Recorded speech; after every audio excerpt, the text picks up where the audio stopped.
Women who gave the creep a chance. How did it go? There was a guy that came into my restaurant, a few times a week for lunch. He did this for a little over a month, so he became a regular. He had asked me out every time I brought his bill. He always asked in a lighthearted way and never seemed upset or anything when I turned him down. I assumed that after the first few questions, he may have thought of it as more of an inside joke at that point. Like he was just asking now to make light of the previous rejections and to make it less awkward or something. He always gave me weird vibes but seemed nice enough, so I thought I might have just been making assumptions because of his appearance and wasn't being fair. One time that he asked, I decided randomly to agree and give him a shot. Why not, I thought. He was always super kind and I had gotten rather used to the awkwardness I felt being around him. He seemed so excited and I asked him to leave his number on the receipt and I would call/text him when I wasn't busy to set something up. So it wasn't really much of a joke to keep asking me out. I mostly figured that though TBH. A few days later I hadn't texted him yet to set anything up or even give him my number, and I get a text only a few minutes after walking into my house after I got home from work. It said, "Hey. It's from. I know it's a long shot, but I'm free tonight and bored. Wanna hang out? If you're free, that is." I asked him how he got my number. He said I gave it to him the night I agreed. I absolutely know I didn't.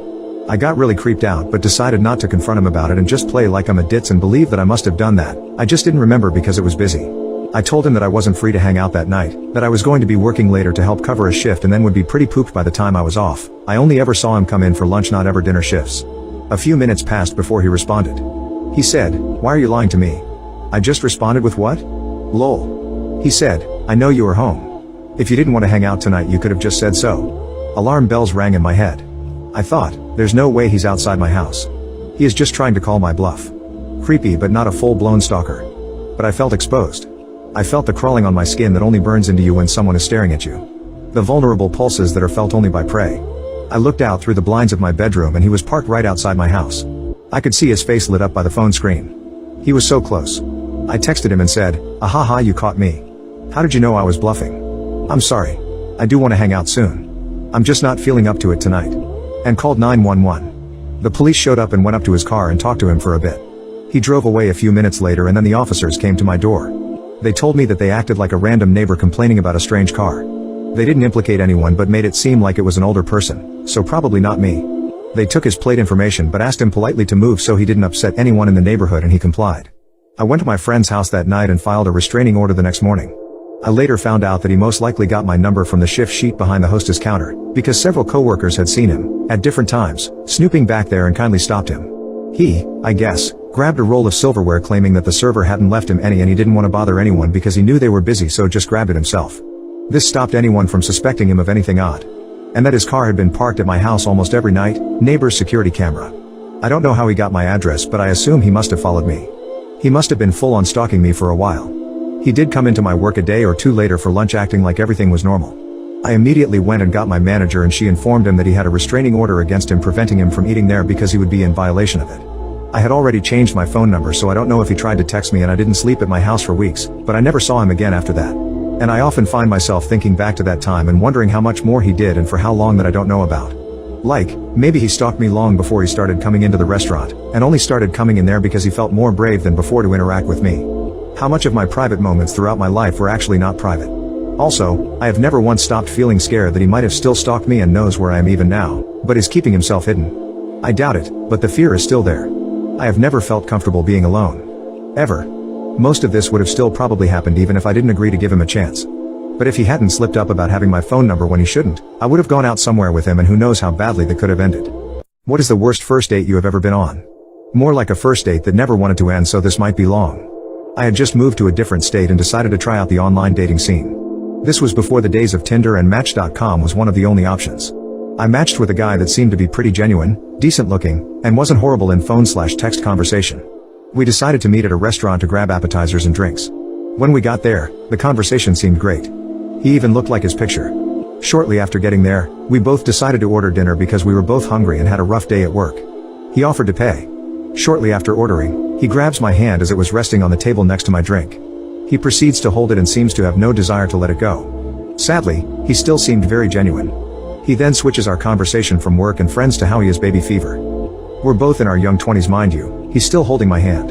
No amount of tugging will give him the message, and at this point I'm beyond creeped out to the point of scared.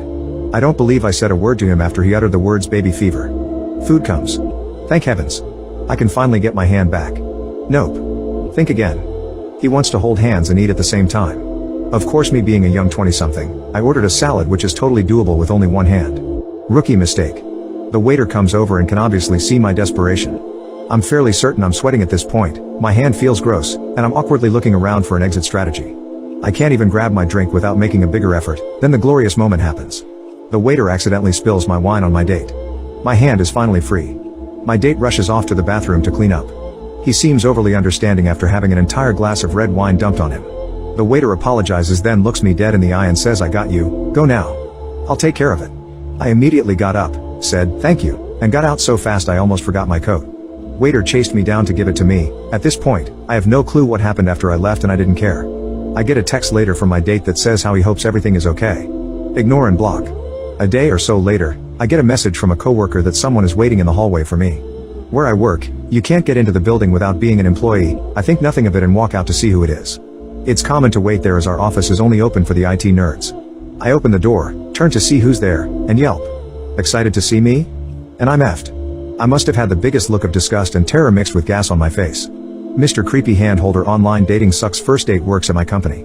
He asks how my grandma is doing. I play along assuming that the waiter said something about her. He reaches out to grab my hand and I yell out I'm infertile. I had no clue where that came from, nor did I have any idea if I was. He looked at me strangely without saying a word and I used the awkward distraction to go back into my office. I got a message from him later that day on my work chat asking if I'd be interested in fertility treatments. I noped right out of that conversation and went directly to security. I never heard or saw him again. What happened at a wedding that let you know the marriage would fail?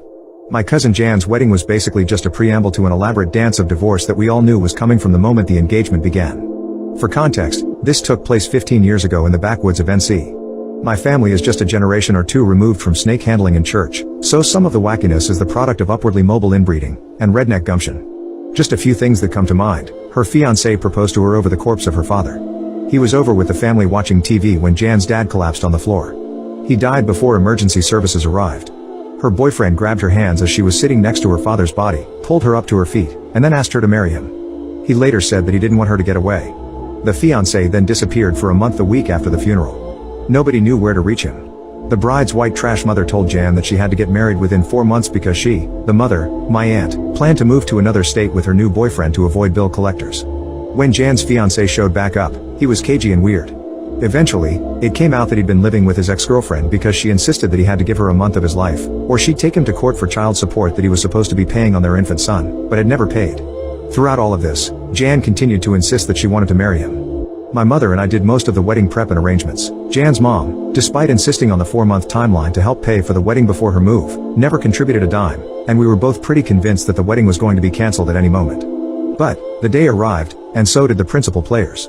At the wedding itself, the groom walked around drinking PBR out of a massive travel thermos with a novelty straw, and told everyone who would listen that Jan was a good starter wife. Jan threw several tantrums about stupid crap, including one in which she accused the groom of stealing her drink. He told her she was a dumb whore, but it all worked out because then she found her drink. The groom pulled the ring off of Jan's finger during the reception and swallowed it as a joke. The groom picked a fight with his father because his dad had asked the ex-girlfriend to stay at home, and the groom had really wanted her to be there. Jan was in the dark about this invitation until the fight broke out. Shocking precisely nobody, except possibly Jan herself, they eventually did divorce.